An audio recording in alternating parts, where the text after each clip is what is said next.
और भाई ये हमने DSCR रेशो का नाम काफ़ी सुना होगा, बहुत इंपॉर्टेंट रेशो है जिस पे डिसीजन मेकिंग होती है कंपनीज की, कि किसी को लोन देना है या नहीं, उसका DSCR मोर देन 1 है या नहीं, वो चेक करना बहुत ज़रूरी हो जाता है। तो ये होता क्या DSCR और क्यों मोर देन 1 होना चाहिए, लेस देन 1 होगा तो क्या होगा क्या नहीं होगा, वो समझते हैं ज़रा। DSCR का फुल फॉर्म पहले जान लेते हैं। DSCR मतलब डेट सर्विस कवरेज रेशियो। इसका अगर मैं डेफिनेशन पढ़ के बताऊँ तो it measures a company's ability to cover its debt obligations with the operating income. Operating income का मतलब क्या होता है, EBITDA।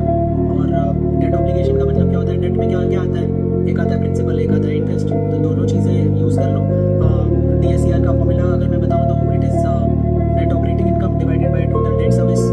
इसका मतलब कि ऊपर आपके EBITDA आ जाएगा जो आपका ऑपरेटिंग इनकम है, नीचे आ जाएगा आपका प्रिंसिपल प्लस इंटरेस्ट जो आपका टोटल डेट सर्विस होता है। ये इस तरह से आप ये रेशियो में डिवाइड करके जो आंसर आएगा आपका वो जो भी है या तो मोर देन 1 होगा या लेस देन 1 होगा।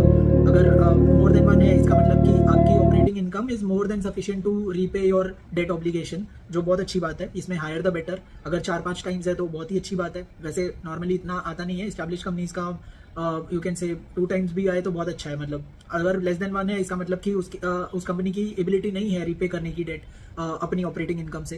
तो डेफिनेटली ये रेशियो एक बहुत बड़ा डिसीजन मेकिंग फैक्टर होता है कंपनीज के लिए, NBFC या बैंक्स के लिए, कि किसी कस्टमर या बोरोवर या कोई भी कंपनी को लेंड करना चाहिए या नहीं। ये एक वन ऑफ द फैक्टर्स होता है। This is not the only factor, one of the factors होता है जिसपे DSCR अगर मेरा मोर देन 1 है, मुझे कंफर्ट आता है कि हाँ भाई ठीक है मेरा रेशियो अच्छा है, so I can add it as a comfort.